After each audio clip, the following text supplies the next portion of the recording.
Welcome to the Inland Valley Storytellers monthly story swap. And my name's John St. Clair, and I'm the leader of this group. And we have a small group today. And I think maybe before we do any stories, it's been a while since I've seen Nick. Nick, do you have any news to share with the group? Well, the National Storytelling Network is doing a program this coming weekend. I don't know why they're doing it in September, because it looked like a more of a Halloween type program. But this Saturday, at least, they're going to be doing kind of a spooky stories program and maybe some other stuff. Uh-huh. I don't know if you've been getting the news out of NSN, but there was a lot of concern because the membership had been falling. Part of that was that the NSN wasn't really well organized for doing things like reminding people to renew their memberships and things like that. So it was a self-created problem for that part, but also the various projects that were being done weren't really making money for NSN except for the big annual conference. And the problem was the annual conference ate everybody's time and energy for the entire year. So putting that on basically prevented doing anything else. Yeah. So they're looking at some other options that can be managed, including the fact that people are not necessarily willing and able to travel to Kansas City right now. So they're trying to do smaller events that will be manageable and not lose money. And so there are some in the works. The one in the springtime has been very good, but not a huge money maker. And that's the one that's basically the ecological oriented conference that's run for 2 years now.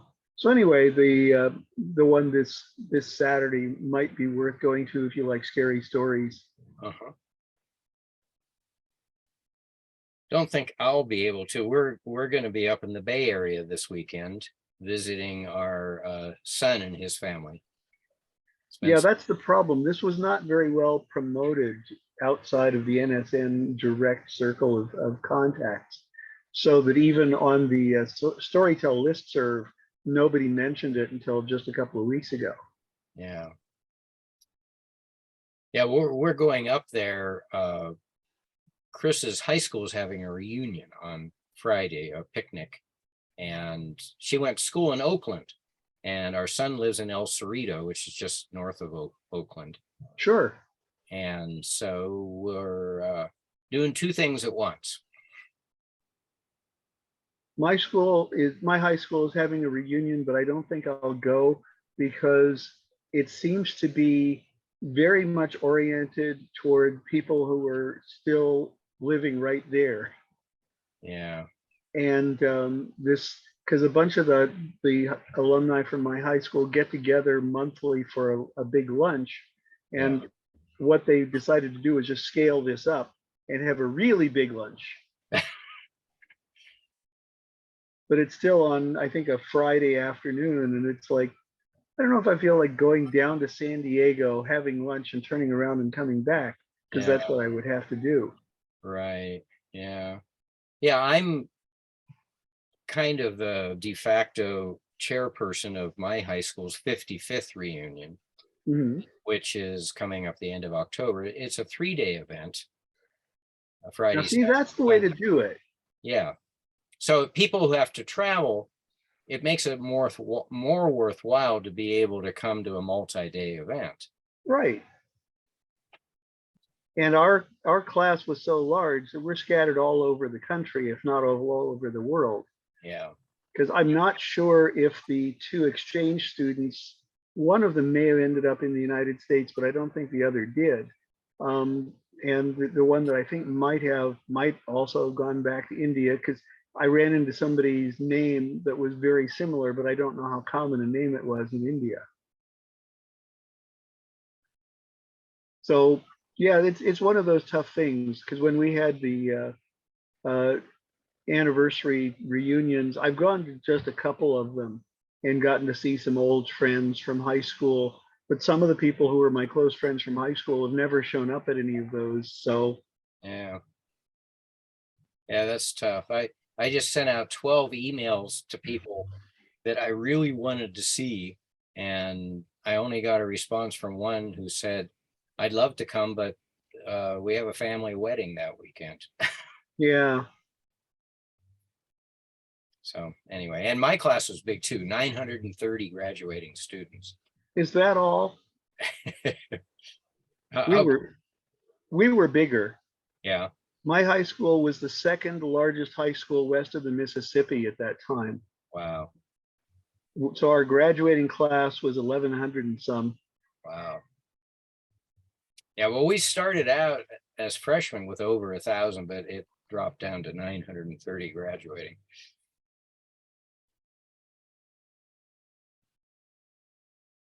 Well, I guess maybe, do you have a story tonight, Nick? Sure, I've got one that is many years in the making, and it has to do with one of my hobbies. You see, I love watching movies. Ever since I was a kid and could watch them mainly on television, I've watched movies whenever I could.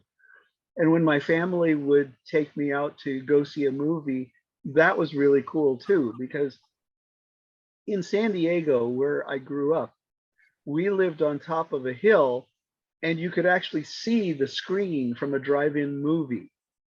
It was only a couple of miles away and you couldn't hear what was going on, but the fact that you could see a movie screen at night, I thought was just wonderful. And occasionally we went to that one, and otherwise we would go to regular sit-down movie theaters once in a great while. So most of my movie watching was on television at home. And I would do that every Saturday afternoon. One of the things that I would do was watch a movie because there was a TV hostess who would show science fiction and scary movies on Saturday afternoon. Now, this was before the Elvira, Mistress of the Dark stuff, but after some of the other movie hosts and hostesses had been doing things. And so she invented her own style, which was actually kind of lighthearted. Hers was a science fiction-y type theme, and she called herself Mona Lisa.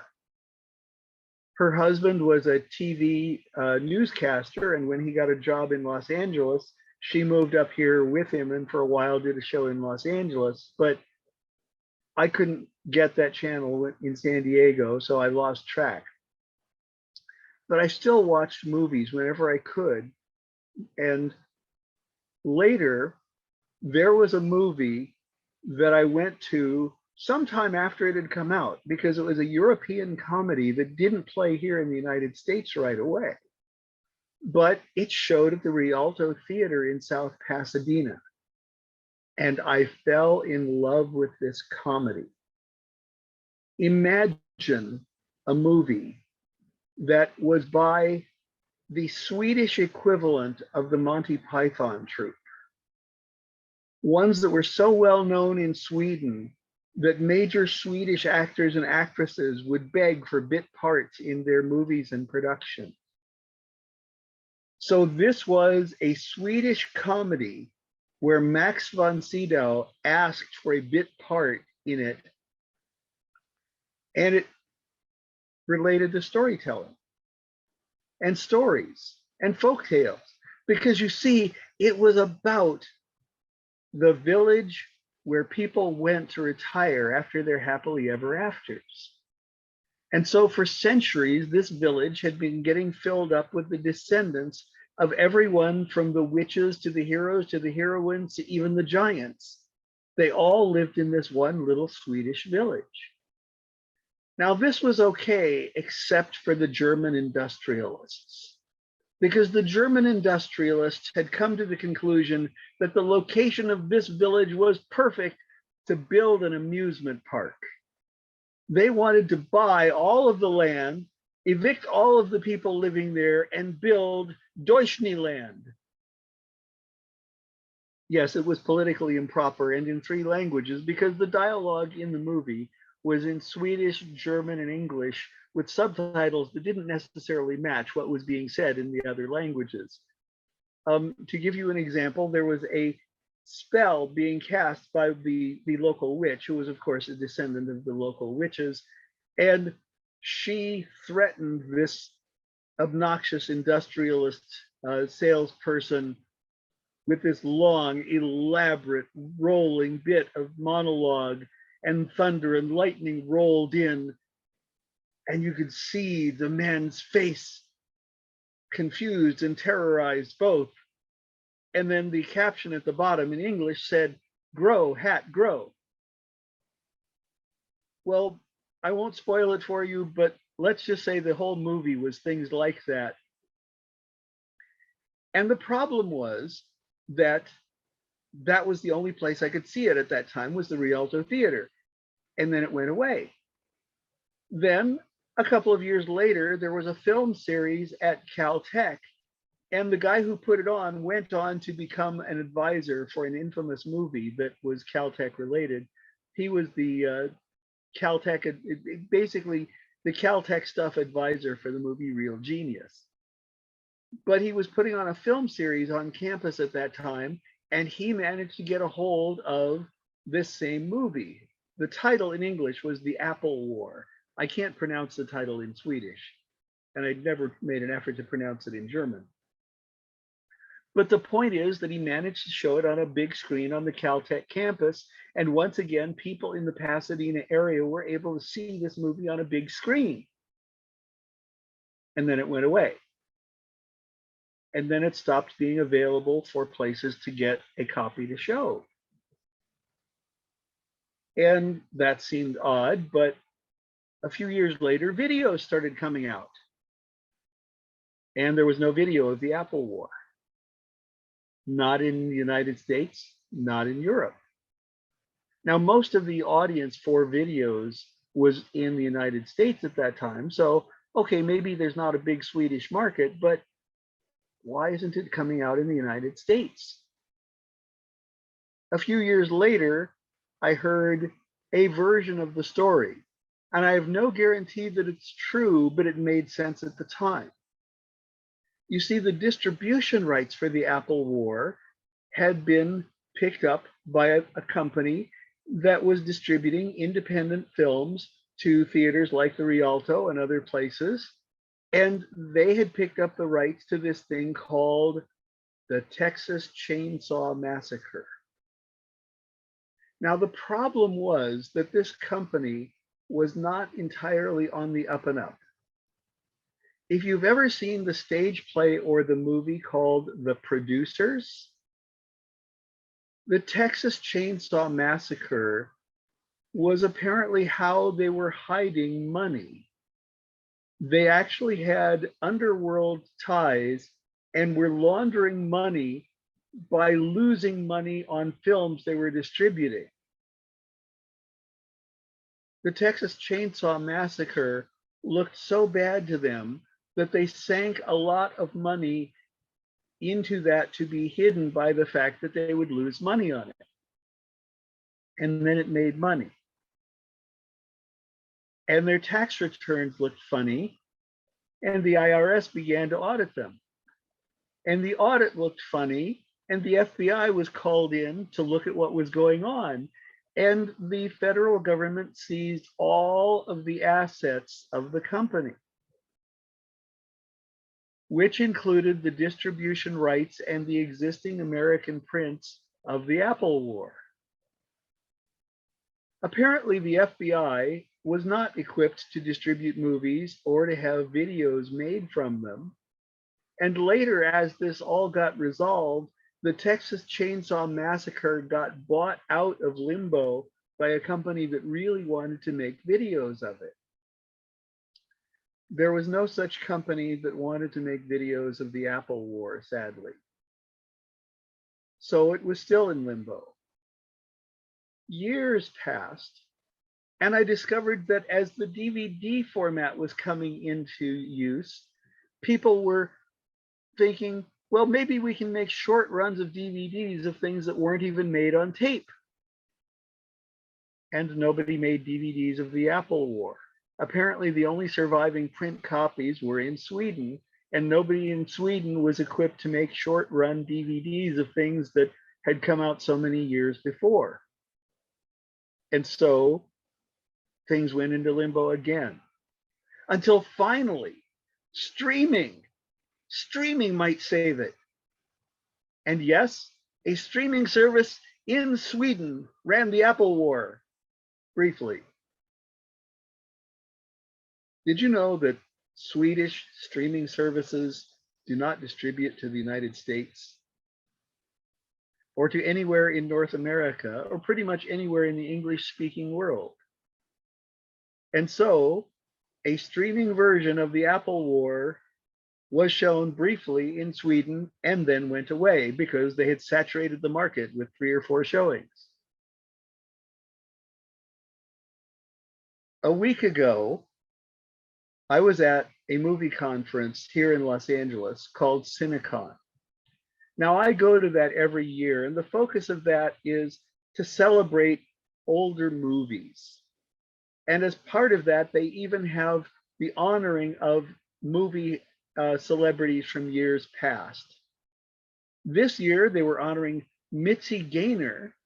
She was the most famous, and George Chakiris.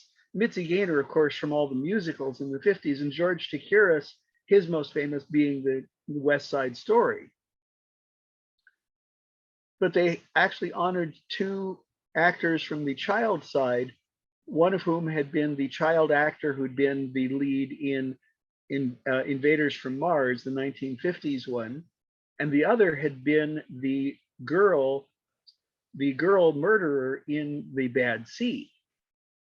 So there were lots of people there and lots of people talking to each other. And one of the guys who had helped George Chakiris with his videos, I got to talking to him about lost videos because a couple of the George Chakiris videos were pretty much impossible to get in the United States. And he said, yeah, they're pretty tough. There were 2 European movies that he did that just weren't distributed much here. And we chatted and we were talking about other movies we'd like to see. And I mentioned the Apple War as just being one of those holy grail type of movies that was never released on DVD anywhere, as far as anyone could tell, or even on VHS tape, or even beta tape. And he said, huh, I wonder if there's a way to find it. Don't count on this, but let me see what I can find out about it to see if there's any more information out there on the net. Now, I had looked in a lot of sources on the net, and nobody had any clue of any DVD or VHS or beta releases of this, and had only vaguely heard that it might have been briefly on a Swedish streaming service. Well, the next day, he found me, and he said, so there was this streaming service in Sweden, and there were people who captured the film based on that streaming service, but without the captions that were on a different track. He found those elsewhere and burned a copy for me that he found from this. And I still haven't finished watching it because there's some stuff in it that makes me think that it's a retranslation of the subtitles, but that's okay. It still means that after all these years, I have a version that I can play of the Apple War. And that means that after all these years, I can see Max von Sydow in the role that he was playing because he begged for a role in one of the fairy tale sequences. And as a result, he plays one of the 3 brothers in one of the fairy tale sequences because it's not a flashback. It's the descendants of the 3 brothers from a fairy tale who still hang out together because they're 3 brothers from a new fairy tale, right? So anyway, the Apple War does exist in Sweden. They hadn't lost all of the 35mm prints. It did show for a few days on streaming television in Sweden. And as a result, I have it in my hands. All right.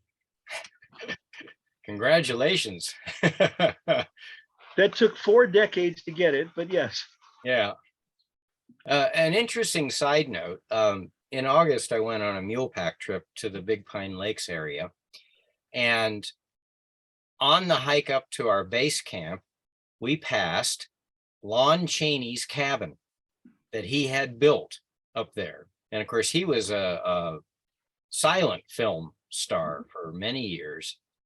And actually, probably because he loved that area and talked about it a lot, there was I think it was either a German or a Swiss movie producer that had a movie set built up there. I think the movie was called The Wedding. And actually there were two parts. There was the wedding and then the honeymoon. And this guy made really long movies. Each one was like 3 or 4 hours long. And they were silent. And he had this movie set built to fake being in the Alps. Now, why he didn't just film it in the Alps, I don't know, because he was from Europe. But it's the foundation of that movie set is still there. And of course, it's a false front. You know, you walk through the door and there's nothing back there, but it no longer has a roof. The roof originally is probably made from wood, but the foundation and the doorways and the window frames, they were all stone. So they're still there. And it's kind of interesting to see it. Yeah. Okay, well, we've had some more people join. That's good. That was a good story, Nick. Oh, thanks. I'm curious when you started to learn about that film. I missed the very beginning of your story, but Well, I actually first saw it about 40 years ago because that's when it was distributed in Southern California at the Rialto Theater, and then later at a film series at Caltech. But finding it wasn't until after video machines started becoming popular that I started looking for it, and that's when I learned the horror story of why it wasn't available. and I would say that your knowing that story had a lot to do with your having a copy of it in your hands now because of the conversation you had Oh at yes. that event, right? Oh So yes. another I've been looking for it for years, and yeah. everybody said, the Apple War, what's that? And this guy didn't.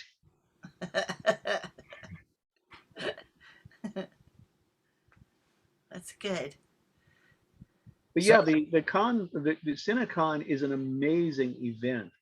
It runs from Thursday about 5 o'clock till Monday 7 o'clock of Labor Day weekend, Hmm.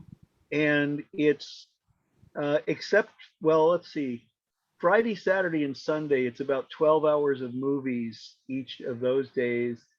Um, just the evening on Thursday, and just the daytime on Monday. So if you go there the whole time, it's a huge number of movies.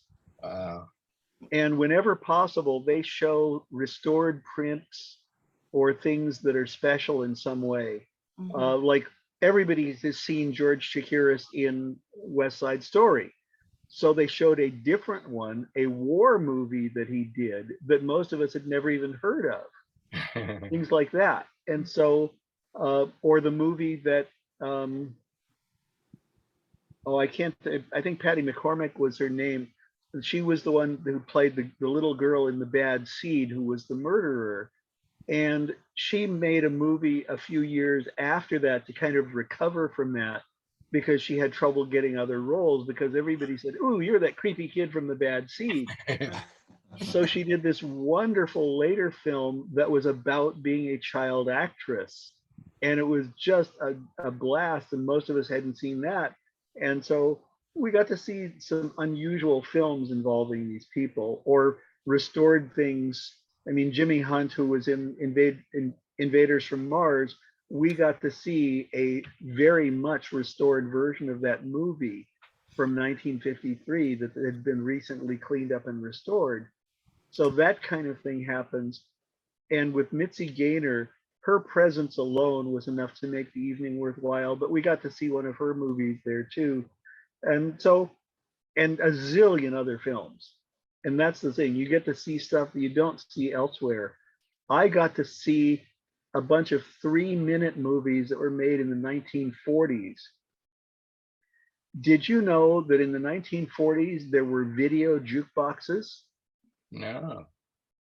They held reels of film, and each of the things was either a song or a short performance about 3 minutes long. They were on film inside the machine. They projected onto a screen like a TV screen.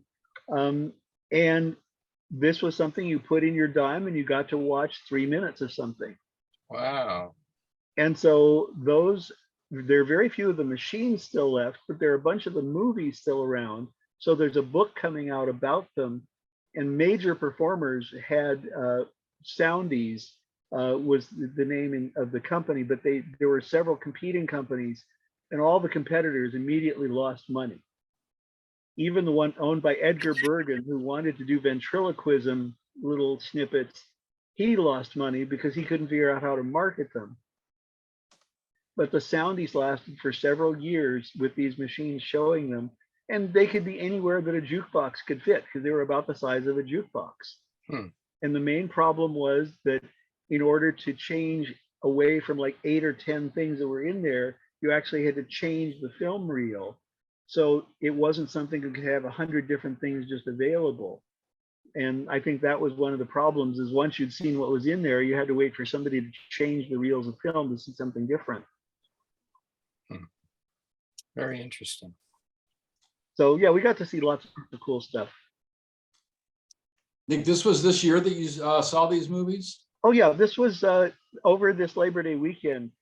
Except for 2 years of COVID, I've been going to this for years.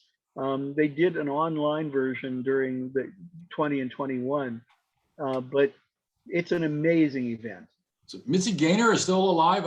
Maybe I'm thinking of Mary Martin. I'm thinking of The Sound of Music. I thought she had passed away. Mitzi Gaynor turned 91 last week. What? Last week? Yes, during Cinecon, she turned 91. She's not very mobile now. She does need either a walker or a wheelchair to move around, but she is such a nice lady, and she still has her sense of humor.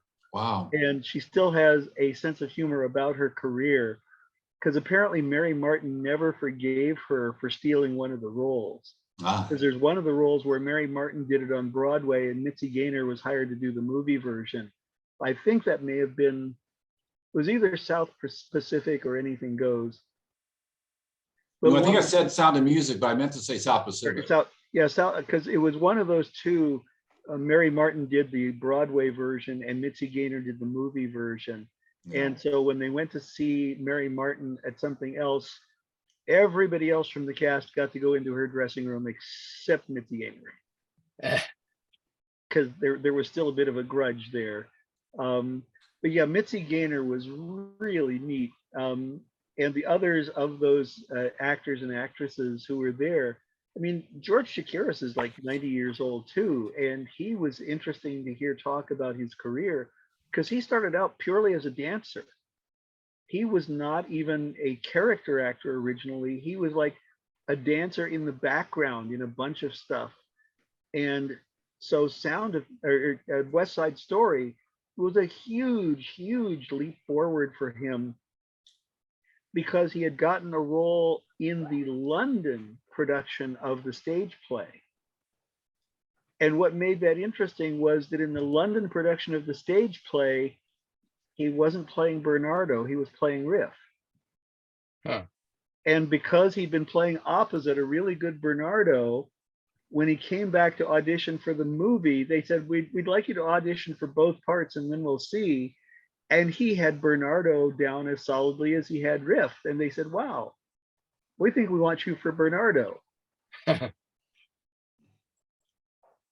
So that was one of those things. But yeah, the war movie we saw was a World War II movie in which he was like now bear in mind, George Chakiris is Greek, and he was playing a Puerto Rican in West Side Story. So of course he had to play a Norwegian in this war movie. He did not look or sound Norwegian, but his acting was otherwise quite good.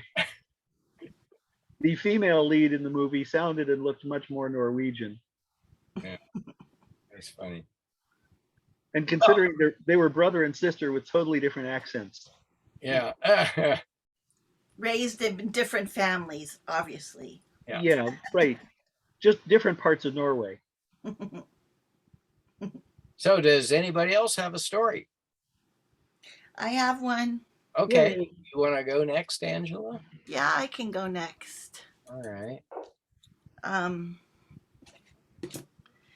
I'm gonna time this because I want to see if I can do it in 5 minutes. So Wow.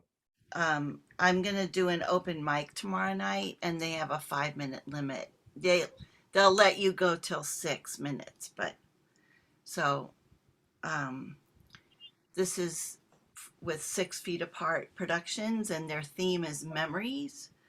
So no, they're not. No singing and dancing is allowed.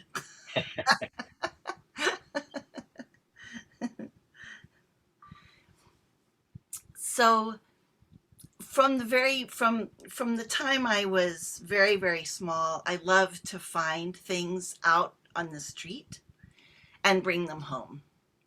And one of my clearest memories from when I was around 4 years old was being out for a walk in South America, where I was raised in Venezuela, and picking up something from the street, and my mother taking my hand in her hand and with her other hand tapping my hand that had the object and saying full.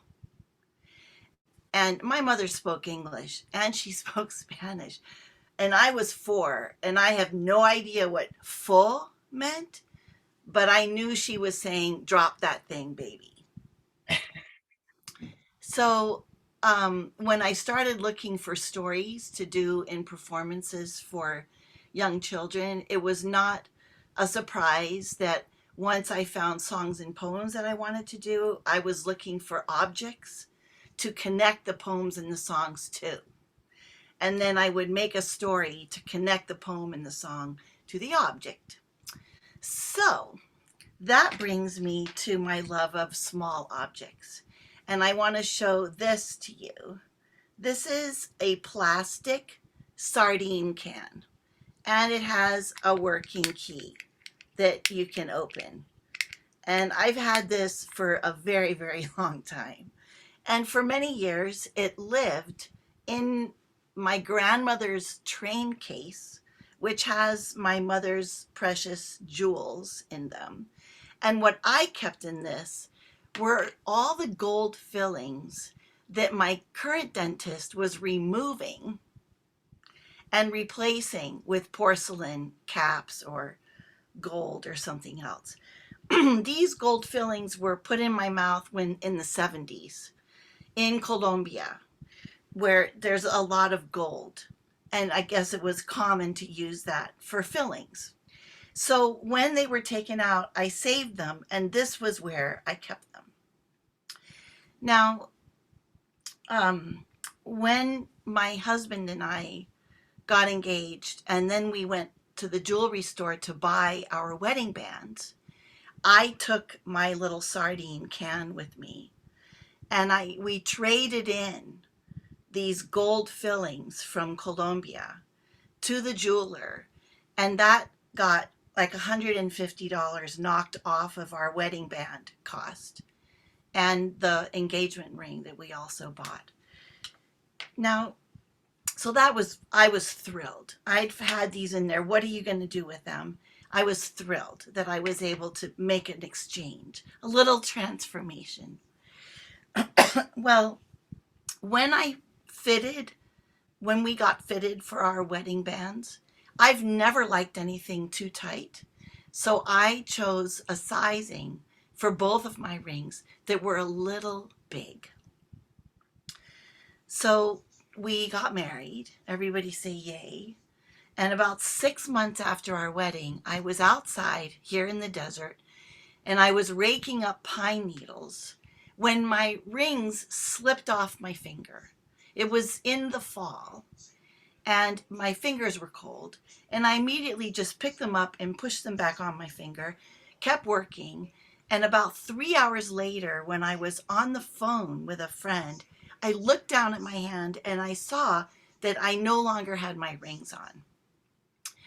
So I went looking for them in the pine needles. And then friends came over in the next few days with their metal detectors, and we looked and looked and looked, and we did not find my rings. So we bought another wedding band, and I had it made a little smaller, so it stayed on.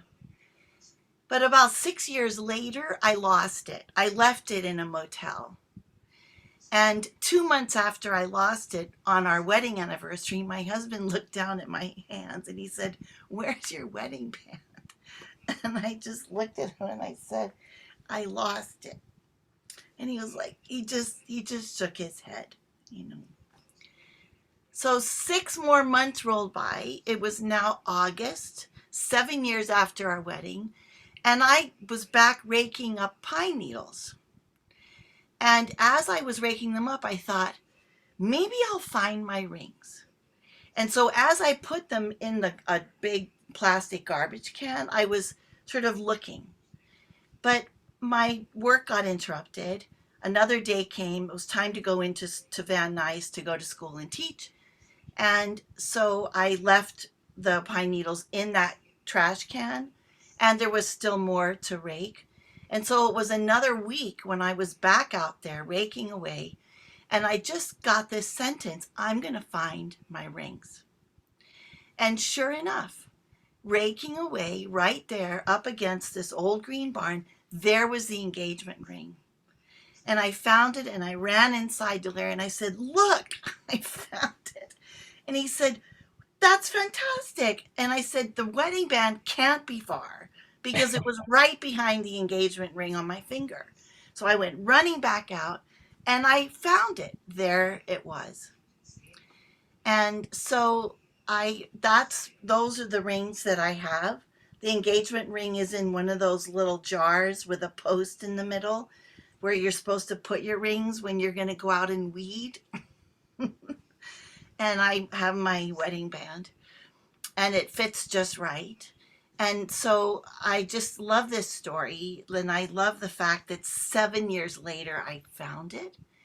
And all I know is that not all that wanders is lost. And nothing is lost, but it changes. And the desert don't rust. All right. Right. Beautiful. So Really nice. how'd the timing come out? 6 minutes and 55 seconds. So you Ooh. gotta So cut I it may off. have to chop off the beginning or shorten up the beginning about finding things as a kid. I don't know. Any ideas? Do you like learning about my finding stuff as a kid? I think it could go, personally. I mean, it's if you didn't have a time limit, it's great, but Right. I don't know how you're going to cut that much time out of the actual story of losing the rings. And Yeah. Actually, I would cut the sardine can part, because the thing about finding stuff as a kid is more important to the story. Yeah. Yeah. And this doesn't make your heart glad to see this. Well, it's interesting that you paid for part of the rings with it, but not the otherwise container. it has less to do with the story. I think having the history of finding stuff as a kid is a better lead-in. Yeah. Mhm. Well, of course, I think I didn't know if showing objects is allowed, like in a Zoom slam, like showing an object might be irritating to people. But I'll follow your lead, Nick. Yeah. Yeah. Any other feedback? I'm surprised you took your rings off when you worked in the yard. Usually, I just keep my rings on and then I just put gloves on. But I can't remember the last time I took my ring off. Actually, I never take my rings off, Yeah. and I obviously didn't that day. Well, they just fell off. I thought you said you actually took your ring off. No. They They just fell off your fell off. hand. I put it back on and then they fell off again. And then it Oh, was 3 hours before I even noticed that I didn't have them. yes. Talk about having some awareness. I love that story. That's a wonderful story. It's pretty amazing. Yes. 7 years. And when my husband looked at me on our anniversary, he says, "Where's your wedding band?" And I'm like, It took him a while to notice that it wasn't on your finger. Though. yeah. This is also a good thing. Yeah. Oh, Well, thanks for listening. A great story. Thank you Yeah. for sharing it. So you're also performing next week, right? Is it next week? Yeah, I asked to be signed up for the folktale thing. Yeah. So, yeah, I don't know what I'm going to tell yet. And I wouldn't know what I was going to tell tomorrow if they hadn't written to me and said, "What's the title?" And I'm like, "What? Yeah. What?" Yeah. The sad thing about the SAC genre series is it's the third Wednesday of every month at 7 o'clock. And that's the exact same time that my Sierra Club Trail Talk series is. And I'm the Zoom host. So I never get to watch it live. I can watch the recordings, Uh-huh. and I never get to participate as a storyteller. Would you ever consider signing on and making someone else the host and then you could exit? Well, Because you can do that. yeah, I suppose I could. Rearranged, Yeah, you know. I don't know. It's Is your Sierra Club meeting just that once a month though? yeah. It's Yeah. once a month, the third Wednesday, and I'm Yeah. the host. And Yeah. If it was every week, you could hand it over to somebody, but yeah, that would be kind of tough. Yeah. Well, the only other thing would be, that this is what I would do, but it makes you wacky, is you say you'll be there half an hour late. You tell them you're coming and you start your Sierra meeting, say hello, and then beat it. But that makes you crazy. yeah, Because then you're like about, doing two things at once. right. But you taught kindergarten, so you're good at that.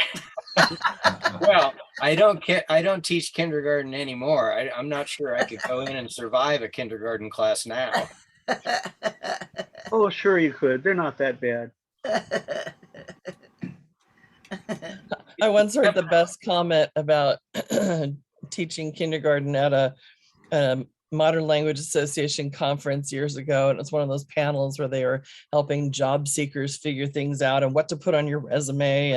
And someone, who's, still a PhD student, said, well, I've heard that it's not a good idea to put on your CV that you taught kindergarten if you're applying for college jobs. And without missing a beat, one of the deans on the panel said, I don't know. Some people might think having taught kindergartners will make you perfectly prepared to deal with upper division faculty. So,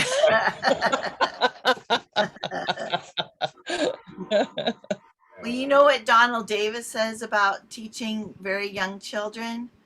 He says the best way to catch up with a kindergartner or a 5-year-old is to slow down. Mhm. I love that. Yeah. Mhm. My master teacher, who taught kindergartners, told me, kindergartners are like turkeys, and they will follow blindly as long as you're out in front leading them.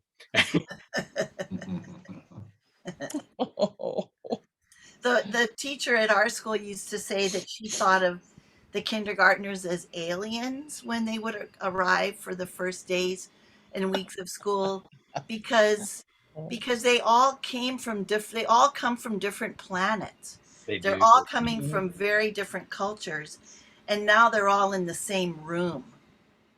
And so you have to, there's so much happening in those early days of just working with people from very foreign countries who've never met each other. Yeah. One of the best things that helped me teach kindergarten was all the ORF classes I took. Mm-hmm. ORF? I'm not sure I know that acronym. Karl Orff was a German composer with a method of teaching music that really taught the participants to be musicians and music writers to create their own music, especially with a lot of rhythm. It was based in play and speech. Yeah. That's the home plate. And I had a wonderful Orff Schulwerk teacher named Avon Gillespie. Oh, you were with him. That's Yes. pretty big. Yeah, and he was fantastic. He taught me how to sing. I didn't know how to sing. Mm-hmm. And he said it starts with the breath. Mm-hmm. Mhm. And I took a whole week class. It was 5 or 6 days in a row. And the culmination was we did an opera. And I had one of the lead roles. Mm-hmm. The words were gibberish, but it was so much fun. It was just so much fun. And suddenly I had confidence that I could sing, and I never thought I could do that. Mm-hmm. Yeah, Avon Gillespie was awesome. Yeah, he was Doug Goodkin's teacher. Doug Goodkin is he's my guru. Uh-huh. You know, he's retired now. But Avon Gillespie was his teacher. Yeah. That helped me be a better kindergarten teacher, I'm sure. Mm-hmm. Yeah, call and response and play. Yep. Mm-hmm. Well, great story. 2 great stories so far. Adrian, do you have one? Well, I don't know if any of you watched the August genre I didn't. concert, because I could tell the story I did that night. It's kind of it's kind of serious, but it's got an uplifting message. Because it's the genre was essentially stories from real life. So I could share that one if you're interested. Yeah. Okay. So let's see. Go for it. Okay, will do.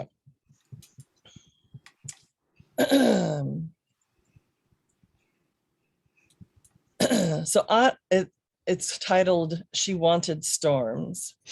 Anna Akhmatova begins her poem with these 2 lines. You will hear thunder and remember me and think she wanted storms. So I stood at the open door, reveling in the wildness of the wind-whipped trees beyond. The power in the foothill town that I was living in had gone out a couple hours before, and I had hurriedly gathered candles and flashlights with whatever weak batteries they had in them to sort of fight back the growing gloom of that early December afternoon. As the day progressed, I had watched the growing power of the windstorm. It had class 1 hurricane wind speeds.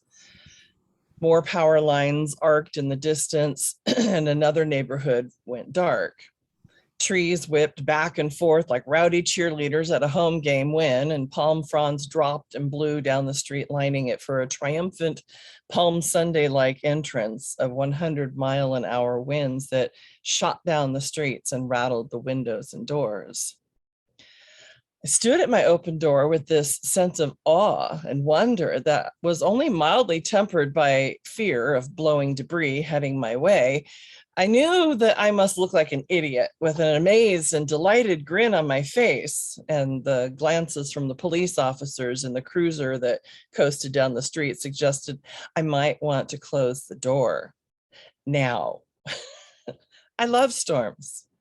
Wild windstorms, pouring rain, especially thunder and lightning. That storm we had the other day was fabulous.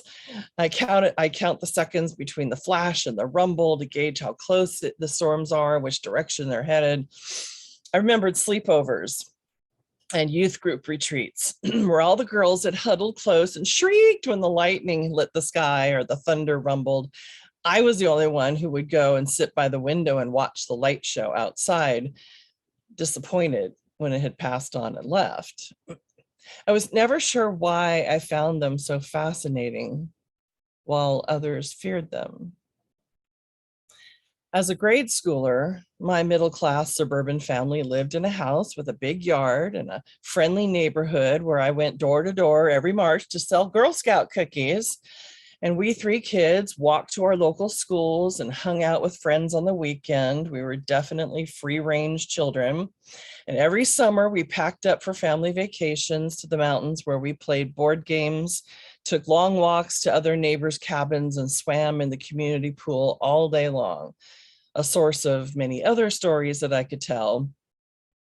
And it was the only place where I would ever see my mother in her faded orange swimsuit do the most beautiful backward dives and jackknife and twist dives. But within the walls of our home, my mother and father struggled to keep the family together as my father's drinking became constant and daily. He kept a bottle of vodka in the desk drawer at work, and he added it to his coffee throughout the day, making the contents of his mug less coffee than booze by late afternoon. And after a day of booze-infused accounting work, Dad would head to the Pigeon Loft, which was a bar next door to the photography studio where he worked as the accountant. This led to a nightly routine at home, which included a post-midnight interlude that grew to be regular. Around midnight, Mom would call Gary, the bartender at the Pigeon Loft, to see if Dad was there. Mom was at least assured that at that moment, Dad was safely on a bar stool instead of wrapped around a tree in a car crash. But it also meant that Dad had seen Gary turn around, look at him, and answer, "Yep, he's here," before hanging up the phone. Dad knew Mom was worried, and then he ordered at least 2 more drinks. It was around 1:30 or 2 in the morning that we'd hear the familiar uneven shuffling of footsteps up the walkway, the fumbling of keys, and the not so quiet swearing as he tried to find the front doorknob in the dark. Mom was waiting at the door, angry, hurt, exasperated by these nightly pilgrimages to the Pigeon Loft and his even later arrival at home. While she was always relieved to know he made it home, she also quietly wondered if he made it home in one, albeit well-lubricated piece, if the same could be said of any other drivers who might have encountered him on the road. But as she flipped on the porch light and wrenched open the door, it was lights, camera, action, and the nightly verbal brawls began in earnest. Accusations, threats hurled between them, and while he never laid a hand on her, the verbal beatings were brutal.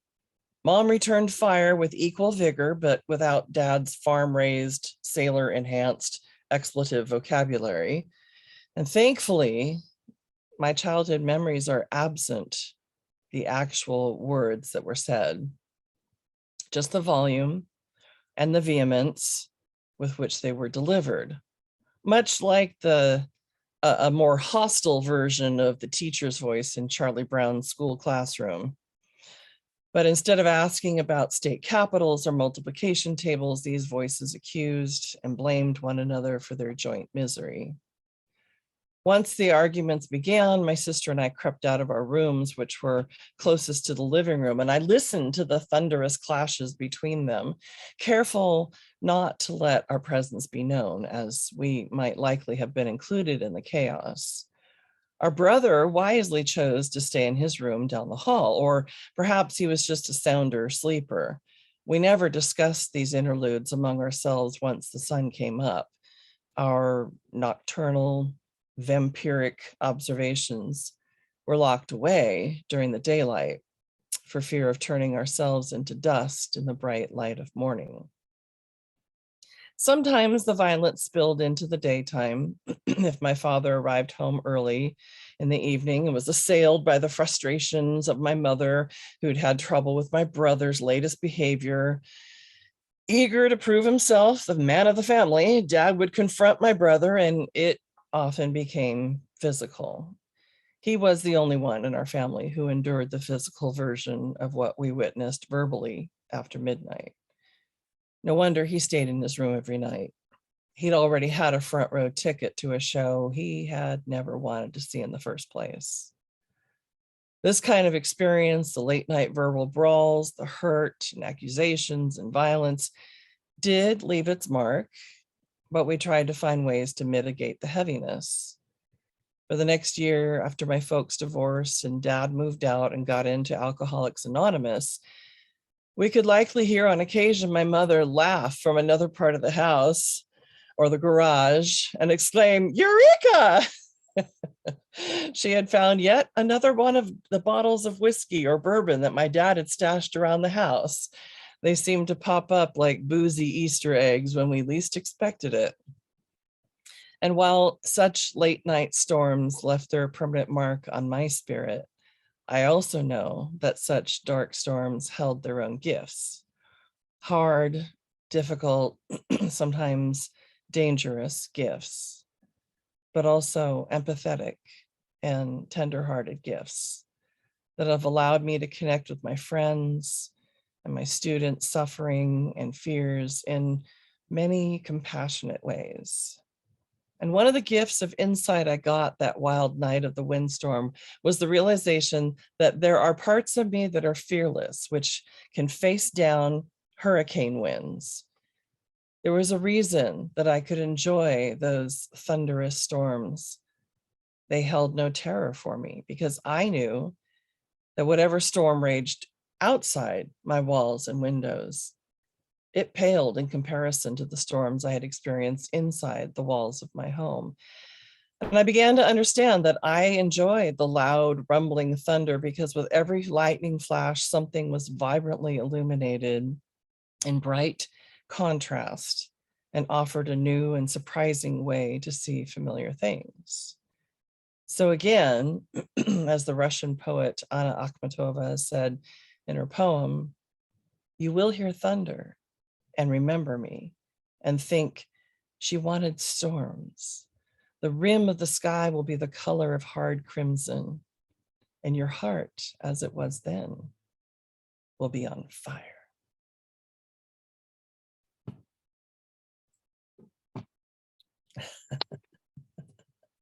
Very, very powerful story. Thank you. Thank you.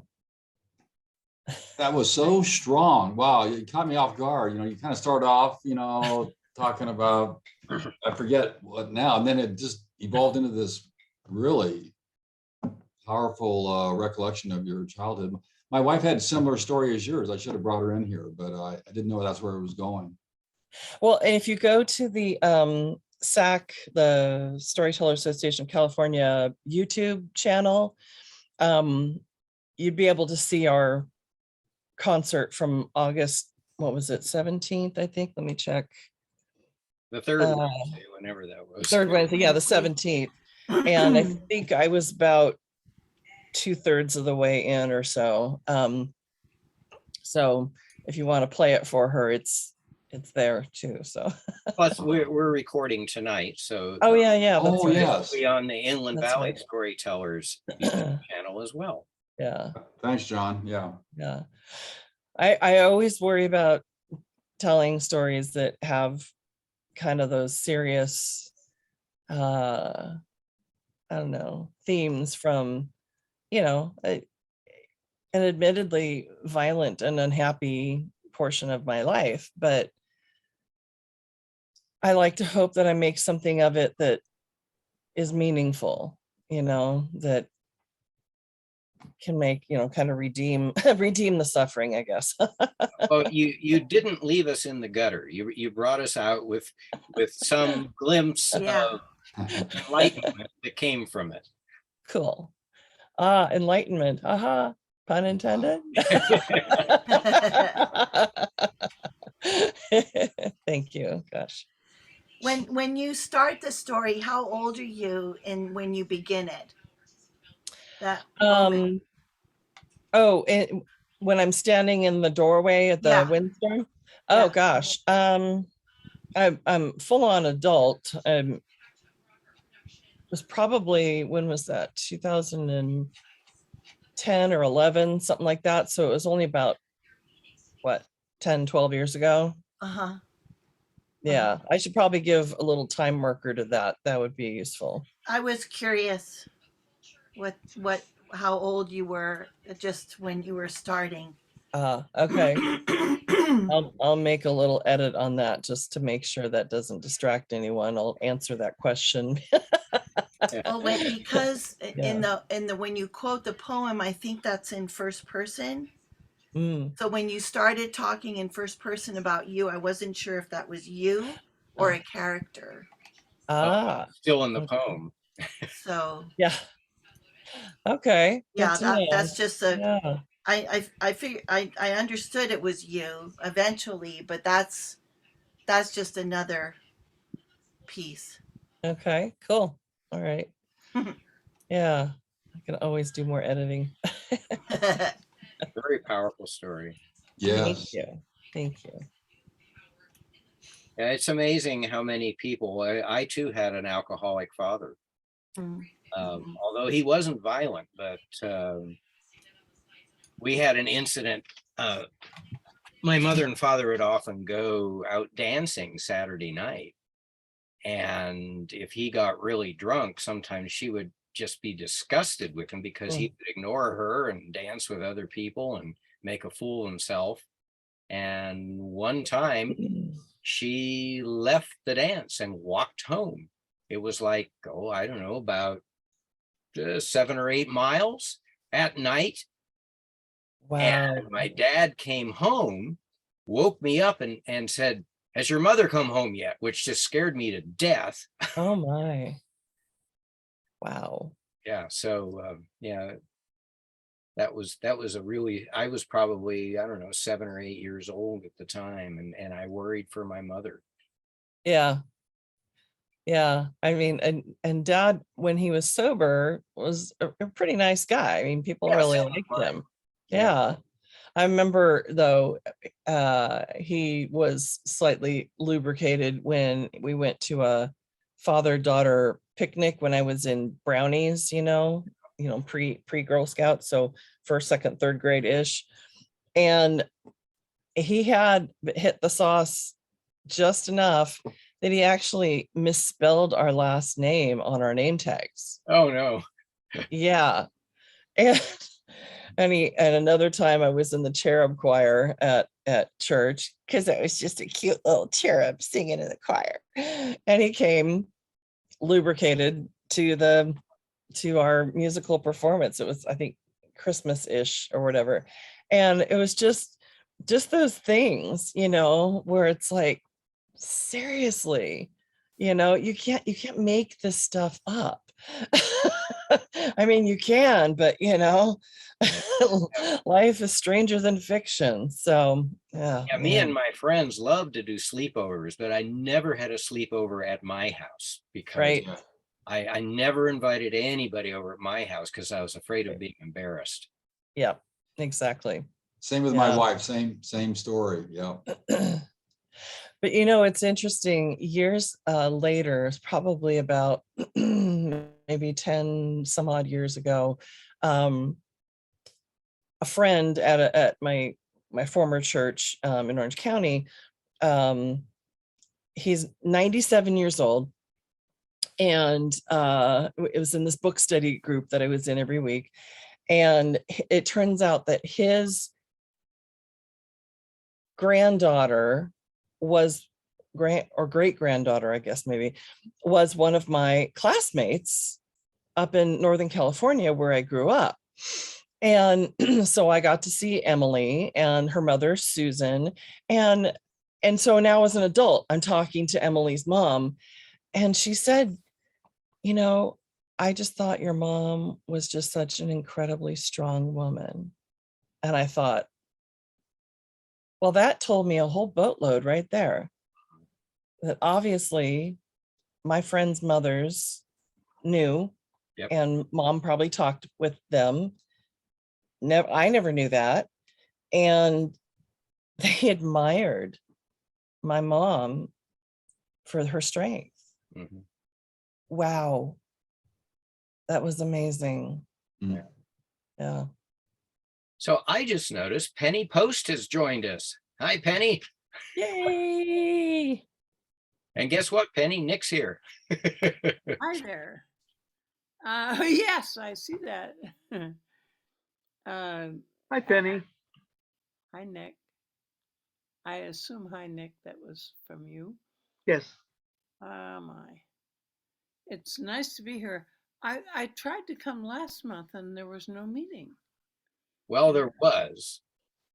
Um, I didn't find it because I really tried. I think that was the month you went on the wrong day. There Mm. was one. Well, wasn't last month the one when it was really short? That's true. If you came in late, there was nothing because there was only 3 of us and 2 stories, and by 7:45 we were done. Yeah, Maybe even 7:40. well, that might well have been, yeah. Yeah, right, yeah. Karen Ray Kraut It's and I tough for me told a because story. it's our regular monthly, it's a regular weekly meeting in Massachusetts. And yeah, it's a week, it's an hour later after they quit, then you come on. Yeah, And so it's tough, but yeah. So do you have a story for us tonight? I have a story. I don't know whether I've told it lately to you, to this group, but I I would certainly love to tell it in Okay. honor of Nick All right. because it wouldn't have happened without him. Nick, Oh, oh go for it. man, Nick. Um, okay, you've spotlighted. Oh my goodness. Is that a problem? You don't like being spotlighted? No, that's fine.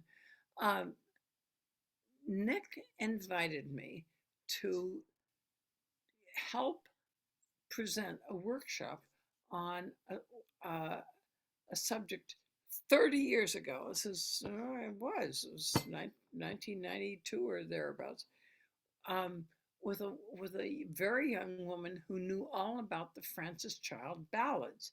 I'd never heard of the Child ballads, and because he paired me with her, I found out that Francis Child was a professor of English at Harvard, and he spent a lot of years in the late 19th century collecting ballads, words of ballads throughout England and Scotland and their variations.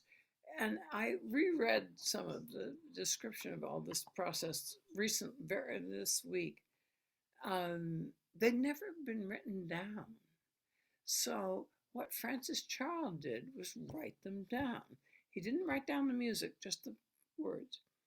So my partner knew all about the child ballads, and she sang them, and she knew how to sing them, and she steered me to stories that I should check out of the ballads and maybe create a story about them. Well, so I did that with some of them, and this story. Let me see. I, I'm hadn't planned to do this. This is a ballad that was number 2 in Francis Child's collection. He collected over 300 ballads, and his introductions to the ballads and to the variations on the ballads he found was just amazingly erudite and scholastic. Um, Also, this particular ballad was important enough to Simon and Garfunkel so that they used some of the words for their second and third stanzas of Scarborough Fair. So it's had a long and loving life of folk music. This is my version of the story that I found in those words. Do you see that young man on the hillside? Do you see his red gold hair and how sweet the sound of his trumpet? He stands like a sturdy young oak tree. Oh, the girls are all mad for him. They think he's the most enchanting thing they've ever seen. And they're right, because he is the elfin knight, the one we all long for, every maiden's dream. He will be courageous and strong in the world, and he will be gentle and kind for us. I know, because I longed for the elfin night too. When I was young, I was so young. I, I, I went, I climbed all the way up the hill for love of that fair young man. Ah, I wore the clothing that represented my family, the clothing that covered my maidenhood. I saw him for what he seemed to be. But when I climbed up, kissed him, and would have drawn him down to my bed, he laughed at me, said I was too young for him. I said, my sister was married a year ago, and she's younger than I, but he went on laughing. He said, if you would be married to me, then pray do me this favor first. Make me a shirt of fine Holland linen. Shape it to me with no cut and no seam. Sew it then with no needle or thread. And when you have made this shirt, you must wash this shirt in a well that's not seen water from heaven or earth. Ooh! And hang it on a tree that's not budded green since the time of Adam. Well, I was not one to be outdone by such a man, not even one as he. I gave him a riddle of my own. I said, I have an acre of land down by the salt water's edge. You must plow that land with your beautiful horn and sow it with a single grain of pepper, and then thresh it in your shoe sole and stick it in your glove and bring it home dry and free across the sea for me. Then you'll get your shirt from me. He knew I had the best of him then, and he gave me the words to cool my passion down. He said he'd not give up his maidenhead, not for his wife and 7 bairns. Ooh. So I said I'd not give my maidenhead up. And I went back to my own, and I married my own. And in taking care of my own, my hair has grown gray. But there are times when I look up on that hillside and I fancy I see a glint of red gold, and I'll hear the sound of a beckoning trumpet, and I'll remember the way I wanted things to be the day I climbed all the way up to the elfin knight, who still blows his horn on the hill.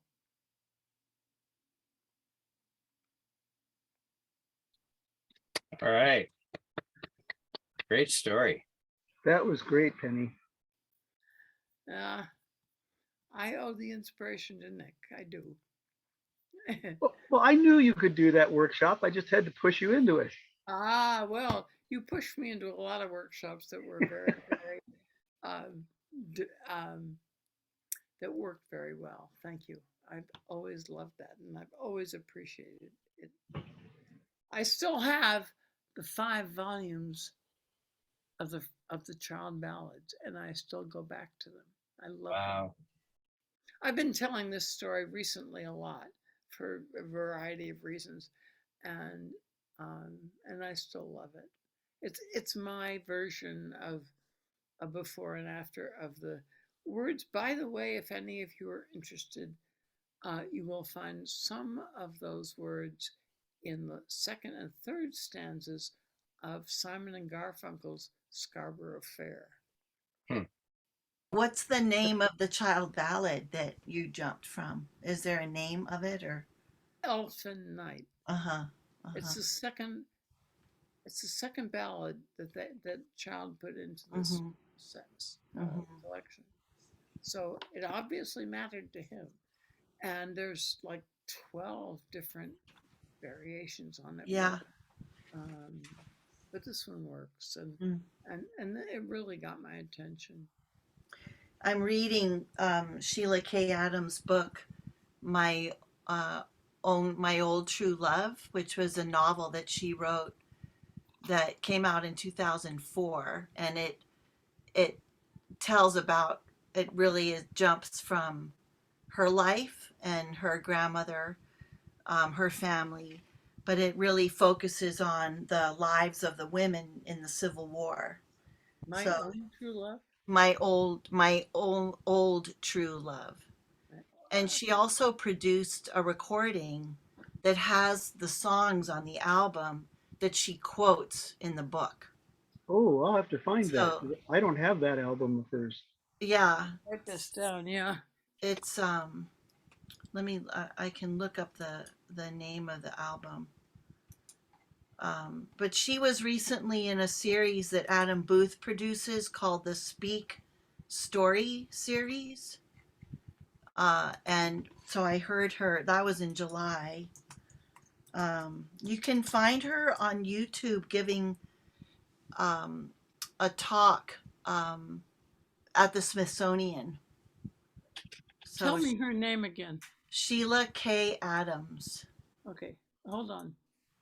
Come in, Whoa. come in, my old true I just pulled it up. love. And Yeah, she actually performed at least one of the festivals where you were in those workshops, Penny. Yeah, I was there that year at the Solstice Festival. I remember going to hear her. Yeah, we got her to come out, and she was also involved with that movie, The Song Catcher. Right, she was an advisor on it. Yeah, I'll be right back. I'm just going to go get the book. It's right here. yeah, really, really important person in the collection of American folk songs, because she just spent years learning the songs and passing them on in various ways. Yeah, that song catcher movie was powerful. Mhm. Well, yeah, it's partly because she made them stick to the music the right ways. Mhm. Yeah, the book is My Old True Love. Okay. I keep wanting to say my own true love, but it's my old true love. And her name is Sheila. Sheila K. Adams. Sheila K. Adams. Yeah, got it. Is it K as on the initial or K as in K-A-Y? K-A-Y. K-A-Y. Either way works if you look her up. Okay. And the Songcatcher movie is the other piece. Yes. Mhm. If you've never seen that, that's a brilliant movie about Gorgeous. ballads. Yes, sure is. Yeah, I Yeah, think she was we saw that movie at the Lemley in Pasadena. Yeah, I wouldn't be surprised. I know it played there. Mhm. Well, Nick, I can't thank you enough for having pushed me into so much that I didn't think I was ready for, because it worked, it took, and it developed me, and I'm grateful for it. That was 30 years ago, man. Yeah, the funny part is I ended up taking the child ballad stories in a completely different direction. Because recently there's one of my former coworkers was doing this thing, and she wanted some extra submissions of poetry for something and had this particular theme to it. And I said, well, I've got something I wrote a long time ago, and sent it over to her, and she loved it. But it was actually based on something from one of the child ballads, where I'd taken what was in that and taken the characters and said, you know, what would they really be thinking? And that was the basis for the poem. Because it was, I mean, everybody knows the Robin Hood songs, but Robin Hood was really just the most famous of the outlaws. And one of the child ballads was about some of the others, and even named them. And so it's like, so from the viewpoint of this guy who was an outlaw, but not a famous outlaw, what was the story? Well, one of the stories I did for that workshop, and I think I mean, we need to bring this back because I loved it so much. I really did. It was Johnny Faw, and Johnny Faw was a gypsy, and the wife of the earl or whoever he was saw him and fell in love with him and went off with him. And I I did a lot of research about that ballad, and there were different endings, which was fascinating to me. Some said he got hung, and some said they went off and lived forever, and it was wonderful. And some said that her lord brought her back and encapsulated her, imprisoned her forever. And it's the folk process at work. It was just a perfect story ending for what folklore is about. Sure. I love that. I've still got the ballads, and because I've been working on this one for a while in the last few weeks. I've gone back to the child ballads and been reading some of his introductions. It's just fabulous stuff, just fabulous. So bless you. So I'm going to turn off the recording at this point, and that doesn't mean the meeting has to end, but Angela wants to play something that actually can't be done in the recording because it'll be copyright violation. Uh-oh.